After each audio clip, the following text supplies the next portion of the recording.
გადავიდეთ მეოთხე საკითხზე, რომელიც შეგვხვდება შემაჯამებელში წილადების შეკვეცა. წილადების შეკვეცა ნახეთ 4-ს მინუს ფესვია, ქვემოთ კიდე წერიათ 16-ს მინუს a. წილადების შესაკვეცად უნდა მივხვდეთ, რომ რაღაცა მსგავსობა უნდა გავაკეთოთ, ხო? ან ზემოთ, ან მრიცხველში, ან მნიშვნელში. 16-ს მინუს a-ს მე თუ წარმოვადგენ როგორც 4-ის კვადრატს მინუს ფესვიას კვადრატი, ანუ აი ამას რო დავამსგავსო. ესე ჰაერიდან კი არ მომივიდა ეს რიცხვები, უბრალოდ აი ეს წარმოვიდგინე, რომ მეწეროს ქვემოთ დავუშვათ. ხომ ექნება 4-ის კვადრატი 16 და ფესვიას კვადრატი a? კი ბატონო.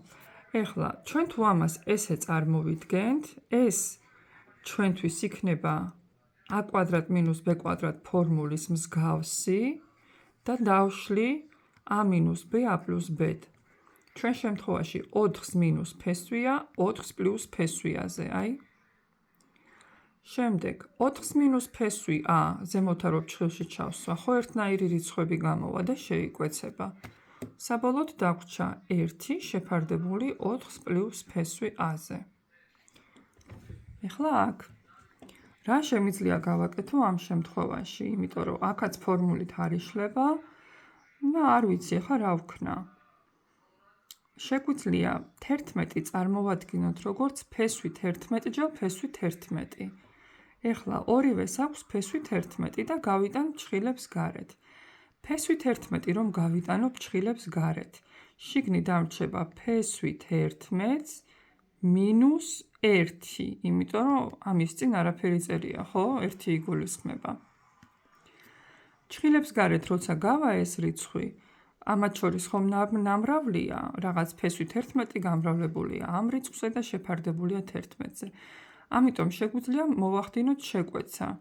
ფესვით 11-ები შეიკვეცება და დაგვრჩება ფესვით 11-ს მინუს 1. რიცხვში ეწერა და მნიშვნელი აღარ დარჩა. ახლა აქ. აი აქ რას უნდა მიხვდეთ. ზემოთას რო ვერაფერს ვერ ვუკეთებთ, უკვე მიხვდით. ჯერჯერობით ყოველ შემთხვევაში. ქვემოთა რას გაგონებთ? ქვემოთა მე მაგალითად მაგონებს აი ეს ფორმულის ორიანი რო იყო და თავში და ბოლოში უნდა იყოს რაიმე რიცხვების კვადრატები, ხო? რომ მე შევქმნა აი ეს ფორმულა. კარგით, მაშინ თუ ეგრეა და აი აქ ფესვია და ფესვი 7 მაქვს, მოდი მართლა ეგრე დავწერ, რომ ეს იყოს ფესვიას კვადრატი მინუს ფორმულის ორიანი, აი ეს, გამრავლებული. რადგან ფესვში 7-ჯერ ერთად წერია, შეგვიძლია დავაცალკევოთ კიდეც.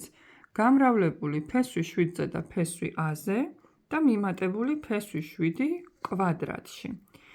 ეხლა ნახეთ ზემოთ რა გავაკეთოთ. ზემოთ a-ს, რადგან აი აქ ქვემოთ მე დავინახე, რომ ფესვიანები მჭირდება a და 7, ზემოთაც ესე წარმოვადგენ ფესვი a კვადრატში მინუს ფესვი 7 კვადრატში.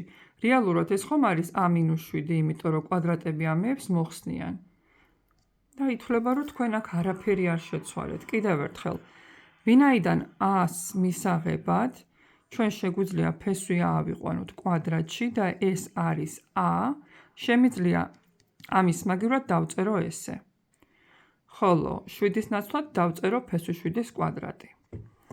ეხლა ნახეთ, ზემოთაც და ქვემოთაც არის ფორმულა. ზემოთა ფორმულა არის a კვადრატ მინუს b კვადრატის ფორმულა და a მინუს b a პლუს b დაიშლება. ჩემ შემთხვევაში კვადრატები რომ მოვაცილოთ, ეს იქნება ფესვი a მინუს ფესვი 7, ფესვი a პლუს ფესვი 7-ზე, აგერ დავწერეთ. ეხლა ეს აი ამ ფორმულით რას უდრიდა? ეს უდრიდა a-ს მინუს b-ს ფრჩხილებში და კვადრატში. მინუსი, იმიტომ რომ ფორმულის ორიანთან მინუსი აქვს. მაშ აქ რა მექნება? a-ს ნაცვლად ფესვია თუ მიწერია და b-ს ნაცვლად ფესვი 7. დავწეროთ ფესვიას მინუს ფესვი 7 ფრჩხილებში და კვადრატში. ეხლა ფესვია მინუს 7, ერთცალ ფესვია მინუს 7 შეკვეცავს, 2 რადგან წერია, ანუ 2 ცალი წერია, ხო აქ? ნახეთ, ეს ქვემოთ შეგეძლოთ, ესეც დაგეწერათ. ფესვია მინუს ფესვი 7 და ისევ ფესვია მინუს ფესვი 7. ანუ ეს არის კვადრატშიო, ესე იგი ორჯერ არის გამრავლებული საკუთარ თავზე. როდესაც მე გაჩვენებთ, რომ კვადრატი შეეკვეცა აი ამან, ესე იგი ამან შეკვეცა ერთ-ერთი ფრჩხილი და მეორე მაგიტო დარჩა. ჩვენ ესე იგი გვრჩება ფესვია +7 შეფარდებულს ფესვია -7-ზე. და აგერ დავწერთ პასუხს. და ბოლო, გაათავისუფლეთ წილადი ირაციონალური ნიშნელისაგან. როდესაც ჩვენ ნიშნულში გქონდა ერთი ცალი რიცხვი ფესვში, ჩვენ ვისწავლეთ, რომ ეს წილადი უნდა გადამრავლდეს ისეთ წილადზე, რომლის მრიცხველიც და მნიშვნელიც არის ეს ფესვი. აქ ხომ გვაქვს ფესვი 15, მაშინ ამას მე გავამრავლებ ფესვი 15, ფესვი მე-15-ზე. აქედან ახლა ნახეთ, რას მიიღებთ. 7 გამრავლდება ფესვი 15-ზე, 2 ფესვი 15 გამრავლდა ფესვი 15-ზე. ეს ხომ იგივეა, რომ დავწეროთ ფესვი 15-ის კვადრატი, თავის თავზე რად გამრავლდება ორჯერ. კვადრატი ხომ მოხსნის აი ამ ფესვს. რა დაგრჩებათ? 2 × 15. ესე იგი, ზემოთ გვაქვს 7 ფესვი 5. უკაცრავად, აი აქ 15-ია. შეცდომა მაქვს სისწრაფესგან. ისე. ესე იგი, 7 ფესვი 15 გვაქვს ზემოთ ყველგან. ქვემოთ 2 × 15 დაგვრჩა, ანუ 30. ეხლა აქ. როდესაც გვაქვს რაღაცა ფესვების სხვაობა ან ჯამი. აქ თუ გექნებათ სხვაობა, ამრავლებთ იგივეზე, ოღონდ პლუსით. რომ მივიღოთ a - b a + b-ს ფორმულის მსგავსი და მე ამ რიცხვებს ავიყვან კვადრატებში და გამოვაკლებ ერთმანეთს, როგორც ფორმულა შეესაბამება. რადგან აქ მიწერია - ფესვი 17 - 3, ფესვი 3, ვამრავლებ ფესვი 17 + ფესვი 3-ზე.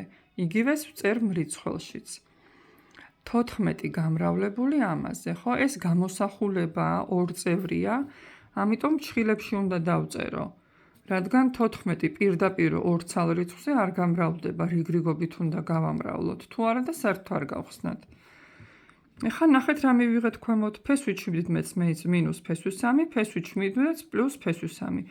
ეს იქნება მაშინ ფესვი 17-ის კვადრატი - ფესვი 3-ის კვადრატი, ხო? როგორც აი ამ ფორმულაში. ამისა და ამის კვადრატების სხვაობა. კვადრატები მოხსნის ფესვებს, დამრჩება 17 - 3. 17-ს რო 3 გამოვაკლო, ხომ არის 14.